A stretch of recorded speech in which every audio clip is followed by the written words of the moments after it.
പ്രശാന്തി, നെന്മാറ വേലയ്ക്ക് ഒരു satisfaction level video വൈറലായിട്ടുണ്ട്.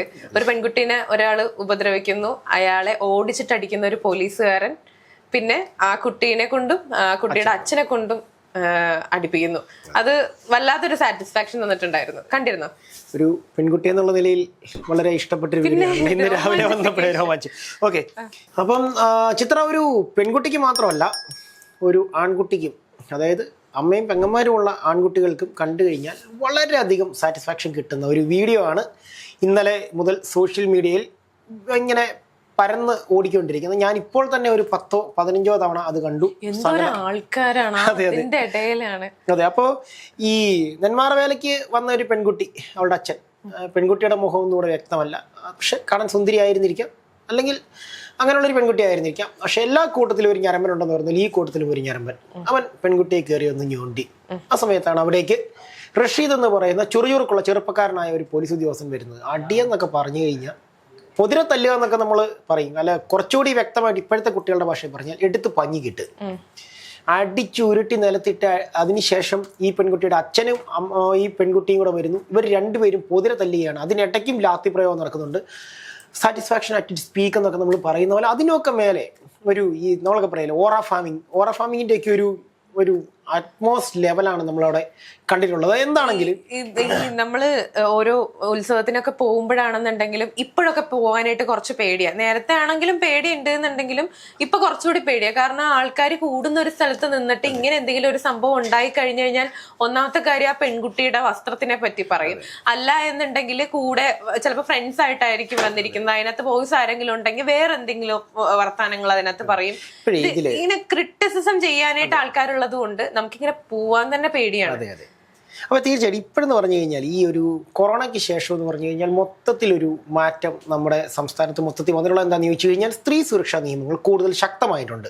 അപ്പോൾ അത് കാരണങ്ങൾ കൊണ്ട് തന്നെ നേരത്തെ എന്ന് പറഞ്ഞു കഴിഞ്ഞാൽ തിരക്ക് നിയന്ത്രിക്കുവാൻ മാത്രമായിരുന്നു പോലീസ് ഉണ്ടായിരുന്നെങ്കിൽ ഇപ്പോൾ ഈ പറയുന്ന വുമൺസ് സേഫ്റ്റി മുൻനിർത്തിക്കൊണ്ട് വനിതാ പോലീസുകാരും അതുപോലെ തന്നെ കൂടുതൽ പോലീസ് സേനയും എല്ലാ സ്ഥലങ്ങളിലേക്കും വിന്യസിപ്പിച്ചിട്ടുണ്ട്.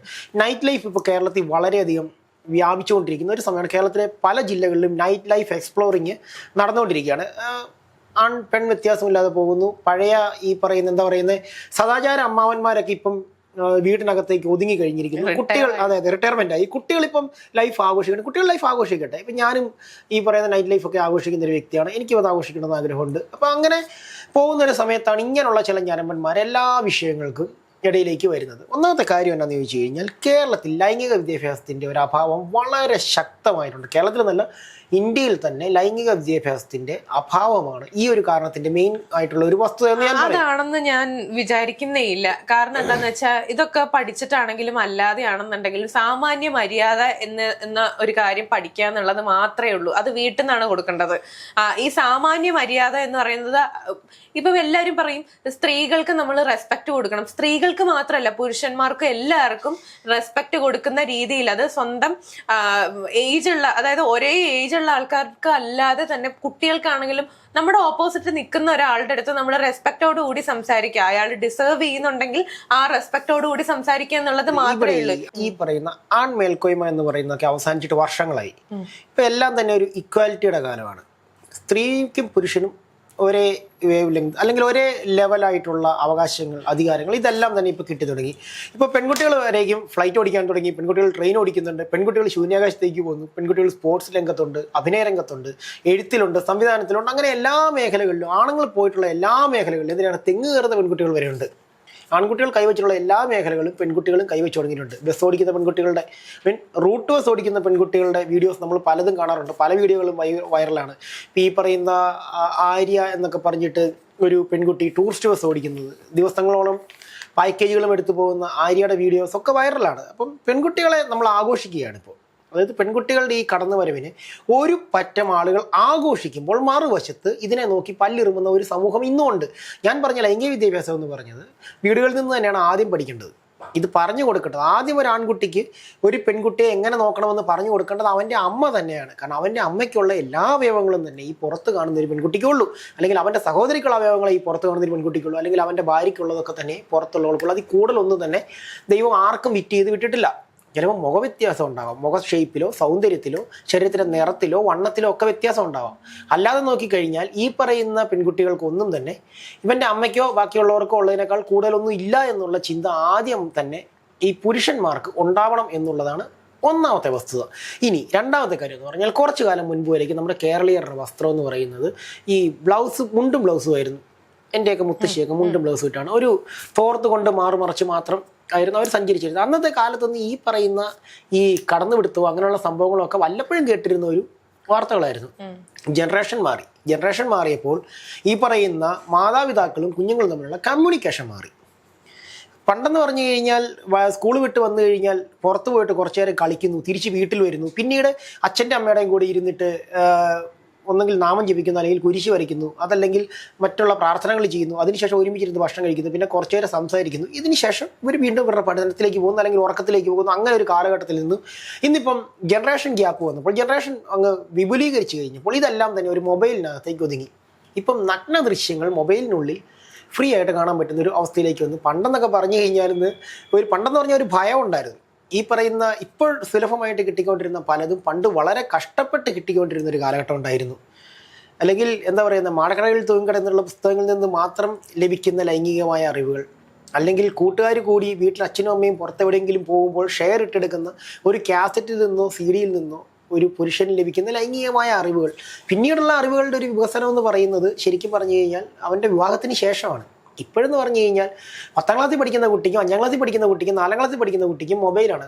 ഞാനൊരു കാര്യം പറഞ്ഞോട്ടെ, ഇപ്പൊ നമ്മൾ മൊബൈലിൽ കാണുന്നതോ അല്ലാത്തുള്ള കാര്യങ്ങളോ ഒക്കെ ഇതൊരു പബ്ലിക് ആയിട്ടുള്ള ഒരു സ്ഥലത്ത് അത്ര ആളുകൾ കൂടെ നിൽക്കുന്ന ഒരു സ്ഥലത്ത് വന്ന് കാണിച്ച് അവർക്ക് ഇത് പഠിക്കാൻ വേണ്ടിയിട്ടുള്ള ഒരു കാര്യമല്ല.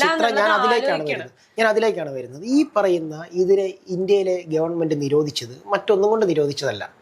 ഇത് കണ്ടതുകൊണ്ട് എന്തെങ്കിലും സംഭവം ഉണ്ടാകുമെന്നോ അല്ലെങ്കിൽ വ്യക്തിത്വ വികസനം ഇല്ലാതായി പോകുമോ എന്നുള്ള പ്രശ്നം കൊണ്ടൊന്നും അല്ല ഈ പറയുന്ന നമ്മുടെ സർക്കാർ ഈ സംഭവത്തെ നിരോധിച്ച് കളഞ്ഞിട്ടുള്ളത്. അത് ആദ്യം മനസ്സിലാക്കണം. ഒന്ന്, ഇത്തരം വീഡിയോകളിൽ വരുന്ന ഈ വൈകൃതങ്ങളുണ്ട്, ചില രതി വൈകൃതങ്ങൾ തന്നെ വരണം. അങ്ങനെയുള്ള കുറേ ദൃശ്യങ്ങൾ അല്ലെങ്കിൽ ഉള്ളടക്കമുള്ള വീഡിയോകളാണ് പൂർണ്ണമായിട്ടും ഈ പറഞ്ഞ സൈറ്റുകളിലെല്ലാം തന്നെ അവൈലബിൾ ആയിട്ടുള്ളത്. ഒന്നെങ്കിൽ കാമുകനാൽ ചതിക്കപ്പെടുന്ന കാമുകി, അല്ലെങ്കിൽ ഭർത്താവിനാൽ ചതിക്കപ്പെടുന്ന ഭാര്യ, അതല്ലെങ്കിൽ സഹോദരങ്ങൾ തമ്മിലുള്ള എന്താ പറയുന്നത് ഇല്ലീഗലായിട്ടുള്ള അഫെയറുകൾ, അല്ലെങ്കിൽ ഈ പറയുന്ന ഭാര്യ മാതാവ്, അതല്ലെന്നുണ്ടെങ്കിൽ രണ്ടാനമ്മ, ഇങ്ങനെയുള്ള കുറേ ക്യാപ്ഷനുകൾ വരുമ്പോൾ ഇവിടെ അച്ഛൻ അമ്മ എന്ന് പറയുന്ന ഈ ഒരു സംഭവത്തിൽ അമ്മ എന്ന് പറയുന്ന സ്ത്രീയെ പോലും മറ്റൊരു കണ്ണുകൊണ്ടാണ് ഇവരൊക്കെ കണ്ടു തുടങ്ങുന്നത് എന്നുള്ളതാണ്. കാരണം ഒരു ഭോഗവസ്തു മാത്രമായിട്ട് സ്ത്രീ എന്ന് പറയുന്ന ഒരു സംഭവത്തെ അങ്ങ് ഉയർത്തി കാണിക്കുന്നതായിട്ടുള്ള വീഡിയോകളാണ് ഈ പറയുന്ന സൈറ്റുകളിലെല്ലാം തന്നെ അവൈലബിൾ ആയിട്ടുള്ളത്. സ്വാഭാവികമായിട്ട് ചിത്രം വയ്ക്കാം. പ്രശാന്ത് എന്തുകൊണ്ട് ഇതിനെക്കുറിച്ച് സംസാരിക്കുന്നത്, ഈ വീഡിയോകൾ പ്രശാന്ത് കാണാറുണ്ടോ എന്ന് ചോദിച്ചു കഴിഞ്ഞാൽ ഞാൻ കണ്ടതുകൊണ്ട് മാത്രമല്ല, ഞാനും ഈ പ്രായങ്ങളൊക്കെ കടന്നിട്ടാണ് വന്നിട്ടുള്ളത്. പക്ഷേ ആ ഒരു സമയത്ത് നമ്മൾ വളർന്നു വരുന്ന സാഹചര്യത്തിൽ ഇത്രയധികം ഒന്നും ഈ പറയുന്ന മൊബൈലിൻ്റെ ഇതൊന്നുമില്ല. ഞാൻ ആദ്യമായൊരു മൊബൈൽ വാങ്ങിക്കുന്നത് എനിക്കൊരു ജോലി കിട്ടി സാലറി മേടിക്കുമ്പോഴാണ്. എൻ്റെ ഫസ്റ്റ് സാലറിയിലാണ് ഞാൻ ആദ്യമായിട്ടൊരു മൊബൈൽ വാങ്ങിക്കുന്നത്. അതും ബ്ലാക്ക് ആൻഡ് വൈറ്റ് കീപാഡ് ഫോണാണ്. അതിൽ നിന്നാണ് ഞാൻ ഈ പറയുന്ന ആൻഡ്രോയിഡ് ഫോണിലേക്ക് ടച്ച് സ്ക്രീനിലേക്ക് വന്നിട്ടുള്ളത്. അതിനിടയ്ക്ക് 10-15 ഫോണുകൾ എൻ്റെ കയ്യിലൂടെ മാറി ഇറങ്ങി പോയതിന് ശേഷമാണ്. പിന്നീട് നമ്മുടെ ജോലി തിരക്കിനിടയ്ക്ക് ഇങ്ങനെയുള്ള കാര്യങ്ങളിലേക്കൊന്നും പോയിട്ടില്ല. നമ്മളൊരു കുടുംബം കെട്ടിപ്പടുക്കാനുള്ള ഓട്ടത്തിലേക്ക് ഇതിനൊന്നും സമയമില്ല. പക്ഷേ ഞാൻ പറയുന്നത് ഇത്തരം വീഡിയോകൾ പോലും ഇവരുടെയൊക്കെ വ്യക്തിത്വ വികസനത്തെ നല്ല രീതിയിൽ ബാധിക്കുന്നുണ്ട്.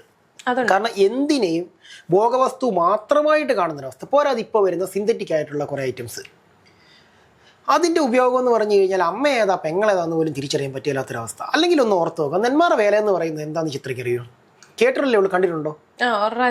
ഒരു പ്രാവശ്യം കണ്ടിട്ടുണ്ട്. പക്ഷെ അത് ഓരോ വർഷവും അവിടെ ആൾക്കാരൊക്കെ കൂടിക്കൊണ്ടിരിക്കുകയാണ്. ഈ പ്രാവശ്യം കണ്ട നെന്മാറ വേലയല്ല അടുത്ത പ്രാവശ്യത്തെ നെന്മാറ വേല. ആൾ കേട്ടു അറിഞ്ഞ് വന്നുകൊണ്ടിരിക്കുകയാണ്. ഈ പറയുന്ന കാവശ്ശേരി നെന്മാറ എന്ന് പറയുന്ന രണ്ട് ദേശങ്ങൾ തമ്മിൽ ആഴ്ചകളുടെ വ്യത്യാസം നടക്കുന്ന രണ്ട് പൂരങ്ങളാണ്.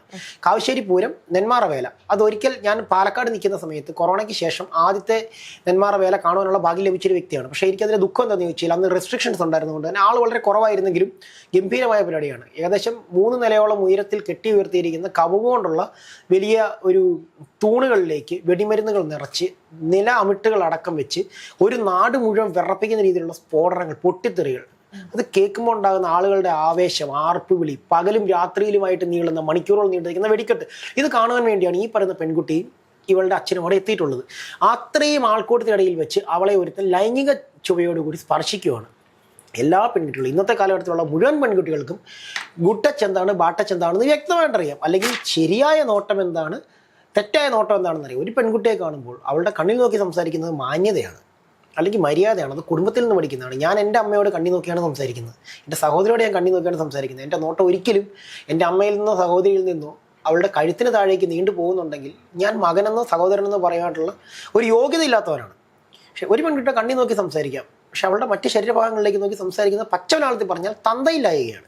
അങ്ങനെ പറയുകയാണെന്നുണ്ടെങ്കിൽ ഒരു പിതൃശൂന്യനായ ഒരുത്തൻ, അങ്ങനെ തന്നെ പറയണം, പച്ചമലയാളത്തിൽ പറഞ്ഞാൽ തന്തയ്ക്ക് പറക്കാത്ത ഒരുത്തൻ ഈ പറയുന്ന നെന്മാറ വേലയ്ക്ക് വരികയും ഒരു പെൺകുട്ടിയെ കടന്നു പിടിക്കുകയും ചെയ്യും. ഇത് കണ്ടുകൊണ്ടാണ് റഷീദ് എന്ന് പറയുന്ന ചെറുപ്പക്കാരനായൊരു സബ് ഇൻസ്പെക്ടർ ഉണ്ട്, അദ്ദേഹം അവിടേക്ക് എത്തുന്നു.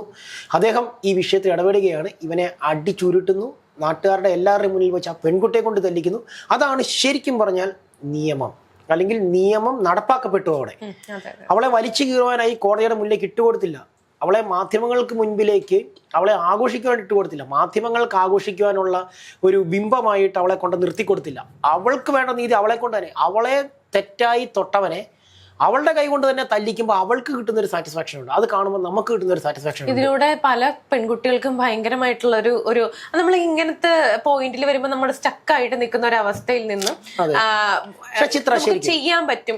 ചിത്ര ശരിക്കും പറഞ്ഞു കഴിഞ്ഞാൽ നമുക്ക് ബസ്സിനുള്ളിൽ വെച്ചൊരു ലൈംഗിക അതിക്രമം നേരിടുമ്പോൾ നമ്മൾ നമ്മുടെ മൊബൈൽ എടുത്തിട്ട് ഇങ്ങനെ പൊക്കി പിടിച്ചിട്ട് അതിന്റെ വീഡിയോ എടുത്തിട്ട് സോഷ്യൽ മീഡിയയിൽ ഇടുവല്ല ചെയ്യേണ്ടത്.